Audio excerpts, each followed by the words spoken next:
सामने हाथ जोड़ करके घनश्याम जी काव्या की तरफ हाथ जोड़िए। हाथ क्यों जोड़ रहे हैं?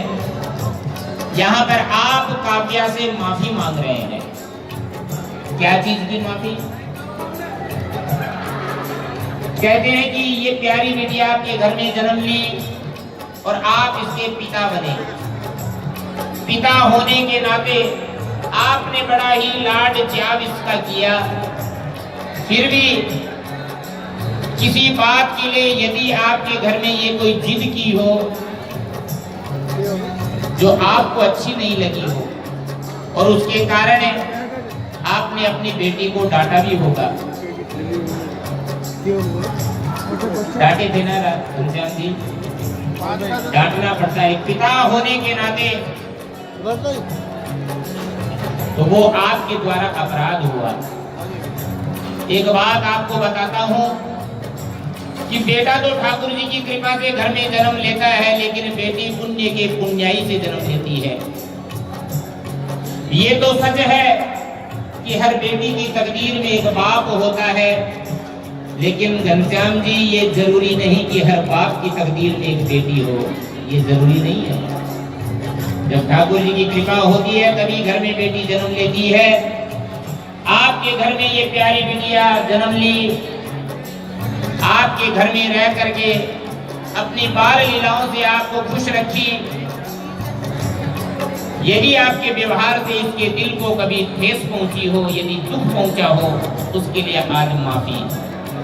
हाथ जोड़ करके क्षमा याचना, बोलिए ऐ बेटी, तुम्हारी परवरिश में मेरे द्वारा कोई अपराध हुआ हो तो उसे तुम क्षमा करना और मेरे पालन से तुम खुश हो तो मुझे आज इस मंडप में ऐसा वरदान देना, ऐसा आशीर्वाद देना, अगले जन्म में तू पुनः मेरी बेटी बनकर जन्म ले और मैं तेरी हर ख्वाहिश पूरी कर सकूं, ऐसी मेरे ऊपर कृपा करना।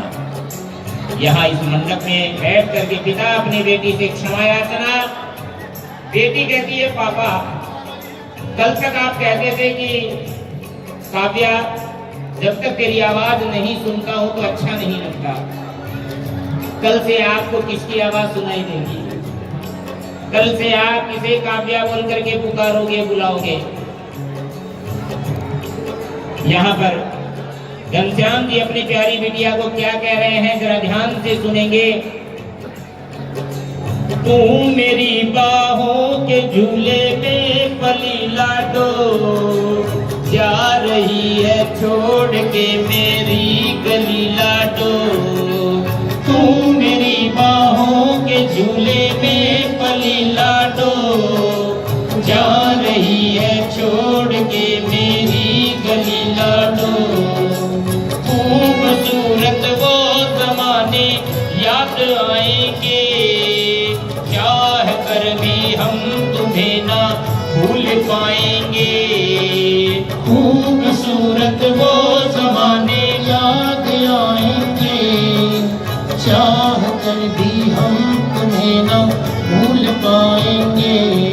ये मुश्किल दामन को छुड़ाना लगता है, मुश्किल दामन को छुड़ाना लगता है।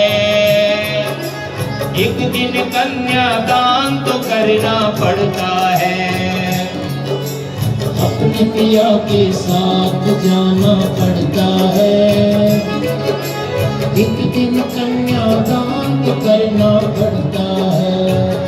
हमारी भारतीय परंपरा है, जब बेटी सयानी हो जाती है तो पिता अपने हाथों से अपनी प्यारी बेटी का कन्यादान एक सुंदर, समझदार, अच्छे खानदान वाले दूल्हे के हाथ में अपनी बेटी का हाथ सौंप देता है। और आज उसी परंपरा का निर्वाह घनश्याम जी ने अपनी बेटी काव्या का कन्यादान करके किया है। तो लीजिए कन्यादान सांग का